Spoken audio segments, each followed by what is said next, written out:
Uh,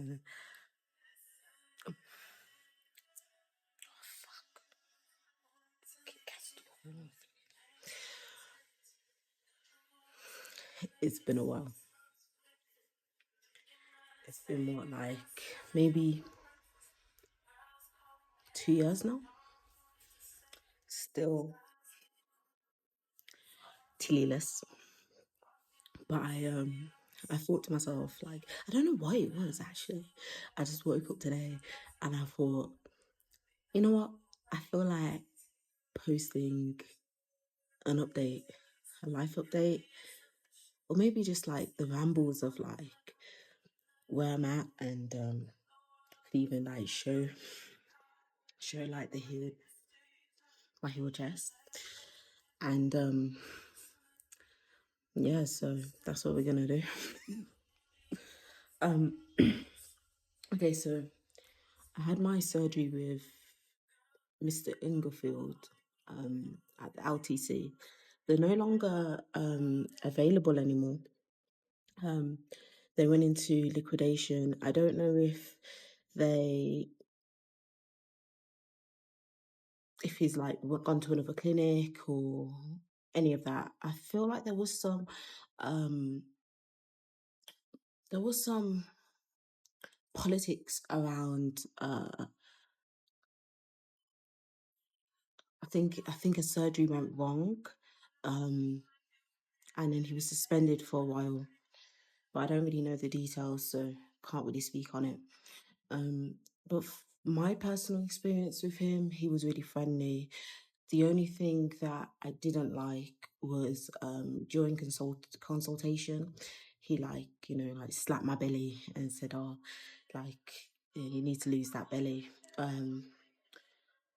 And I was a little bit insecure because like I feel like weight for me anyway.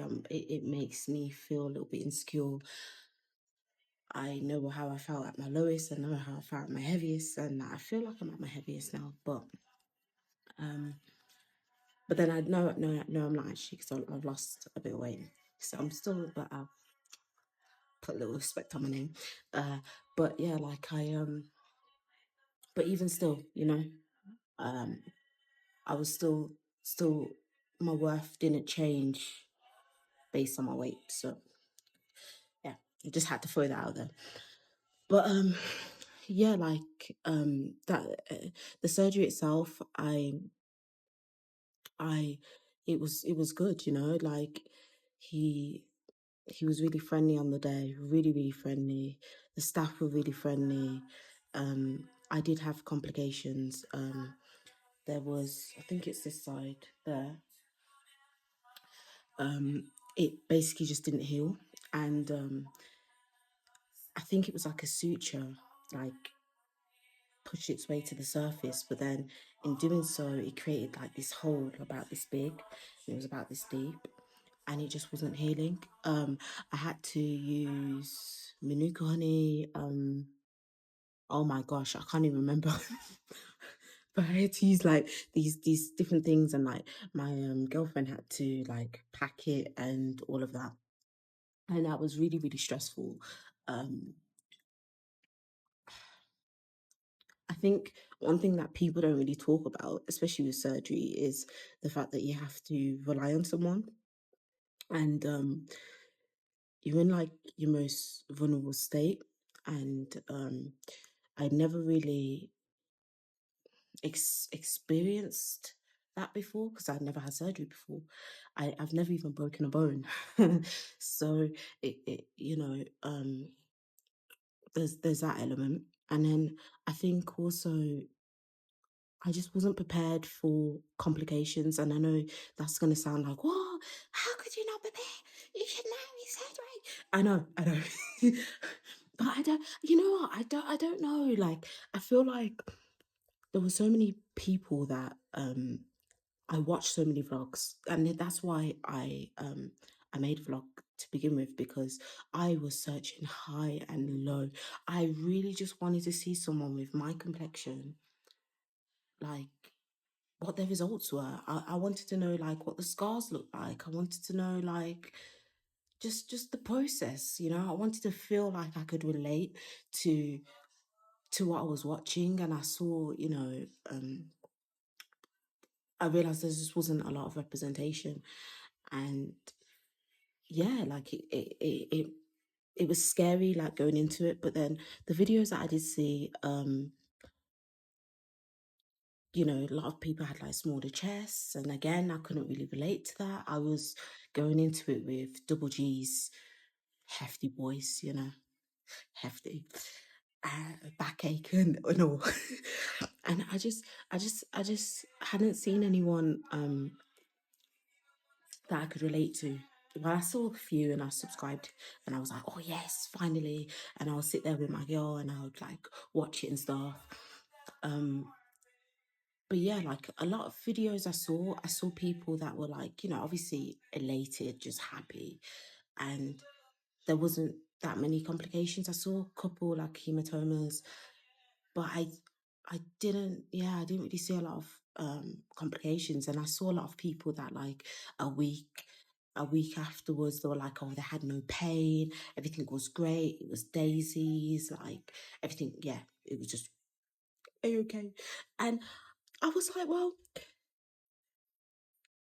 it may be unrealistic, but you know what? Yeah, I'm gonna go with that. Yeah, yeah, like that is gonna be my experience. I'm gonna a week, a week later, I'm gonna be fucking doing push-ups.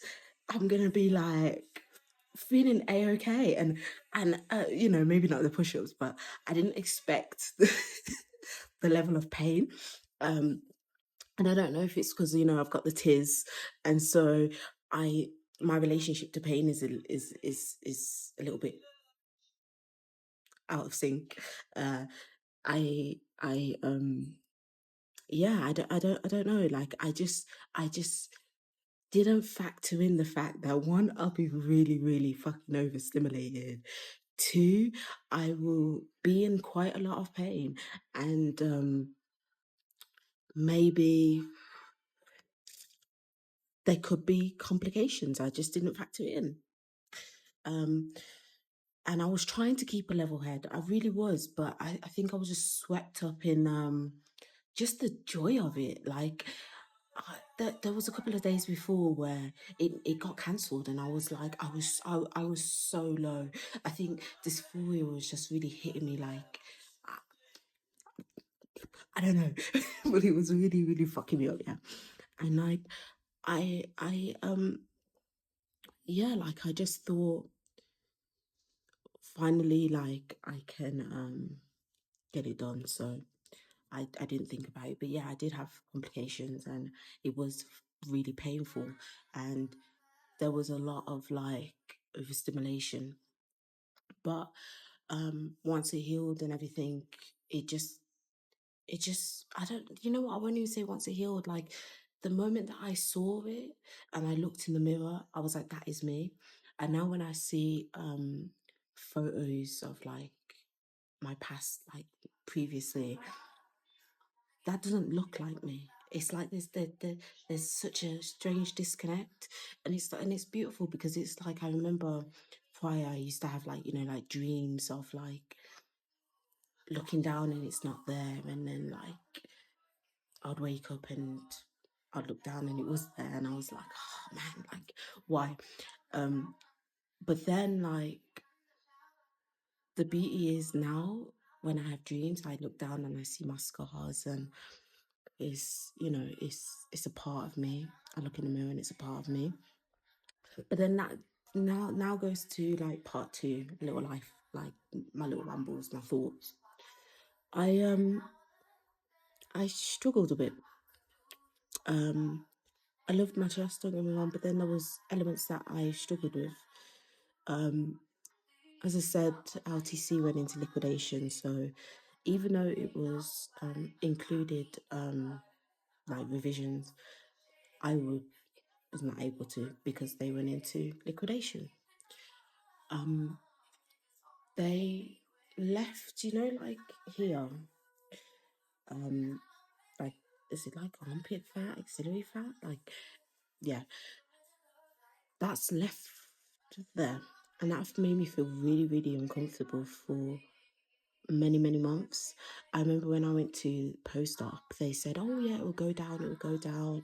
It's just swelling. And then a few months later, 6 months later, 10 months later, it was still there, a year later, and I was like, wait, what's going on? uh, and it just made me feel really uncomfortable because I didn't see anyone else's results that was like that, that had like the armpit fat. And yeah, like it just made me feel like something was wrong with my like with me. And um that was like a beginning bit of like just discomfort. And then I then started second guessing the fact that I chose not to have nips. Now, at the time, like I should really say that at the time I was 100% sure. 100%. No one could tell me like anything. I did waver a little bit. That should have been a sign. I thought, maybe, maybe I would want them, because maybe I would want nip piercings, and maybe. But I think around the time, like, I think being like non-binary, it was like, how do I represent my identity in a way that shows who I am? I don't know. But like that shows like that I'm non-binary, that I don't necessarily fit, but I guess I kind of worried, oh okay, like uh if I get nips, I would look more binary. And not being on T or not, thingy, and maybe like I don't really know, but I shouldn't have. I should have really, really sat with myself and said, is this something that, fuck the binary and fuck like any norms and like what people expect, or like what what should fit, like what should fit me. And yeah, like at first I was like, yeah, no nips, no nip can get. But then now, like that, I go through like I think I would liken it to grief, because sometimes I really do wish I was able to have a nip piercing, and I didn't realize that maybe I would have preferred a more binary chest, like. And uh, you know like I think I think it should be okay for me to say that. And there's options. I could get like a nip pierce tattoo, or like I could just get a chest tattoo, and that's kind of what I want to do. Like I want to have like a chest tattoo, just to appease my dysphoria around that, which is crazy because it's like I had something to help dysphoria, and then I ended up gaining a bit of dysphoria from something that initially gave me like a lot of euphoria. So yeah, that's little little um current climate crap. um so yeah, like I think I have really, really struggled with my place, really. um Obviously, I live for myself. I As long as I feel comfortable in my body, that's what matters, right? But it's like um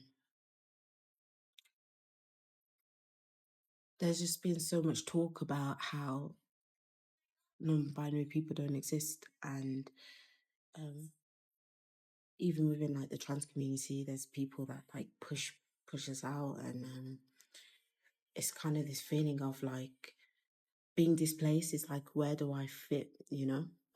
And so, yeah, I've kind of had to reckon with that. Um, it's quite uncomfortable, but I have to keep saying like I exist. I exist. Like, obviously we exist. I exist. I've seen other people who they exist. Like, we exist. They can never really erase us, even if they try. And so yeah, I guess, yeah, like, yeah. Um but yeah, it's just like trying to figure out how I where I fit. Um there's times when I listen to other non-binary people and I don't necessarily relate. I don't sometimes I don't relate, you know. And sometimes I honestly I think, oh, if I was born a boy, would I still be non-binary? And I wouldn't. And I don't quite know what that means, but I just know that for right now, that wasn't the case for me. I was born in this body, and um, yeah, and I feel more um aligned with like being non-binary because I don't feel like a woman, but I don't I don't feel like a man either. I don't know if that's because like I just wasn't socialized that way, and so I feel like sort of in between. And so that's why I still clacking my I still identify as non-binary. Um yeah, and so that's where I'm at. Let me show you my thing. I got this. Yeah. But that's basically it. And then if I put it down, you'll see what I mean, like with these and these. But you know what? I love them now. Yeah, yeah, I do. Um, but yeah, that's my chest, and I love it. I love laying on my belly when I sleep and being able to stretch out and not feeling like these bags suffocating me. I love um I love the fact that, you know what, when I was in Thailand, because I was in Thailand for number of months. I'm in Colombia now. Um but yeah, like I I loved like going swimming and just taking off my top and like wearing my swimming shorts and not really caring. And that's another thing. Oh my gosh. I think maybe this like idea about nips like came up for me because I was like, oh, people are gonna be looking at me weird because I don't have it. And I've had a couple of moments like I saw a doctor in Thailand over like chest pains.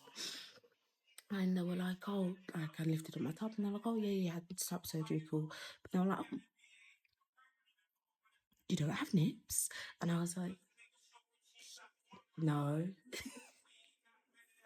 And yeah, so I don't know if it's more like this being perceived in a way that people are like, oh, like kind of affronted, or if it's actually genuinely like grief coming from me. So still working on it. But yeah, like I love my chest. I really do. Like I love getting out of the shower and wrapping a towel around me, looking in the mirror. I love being in the shower and feeling it drip down me. I I wouldn't exchange this for anything. Like it's brought me joy. It's made me feel more connected to myself. Um, more like me.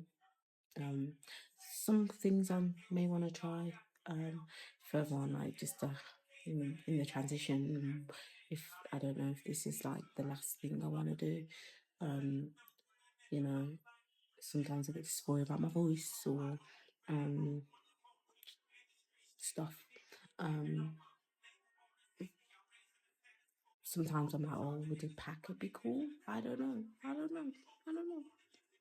But as long as I like um follow that inner voice of like of who I am and like really attune myself and discover myself. then I can't go wrong, right?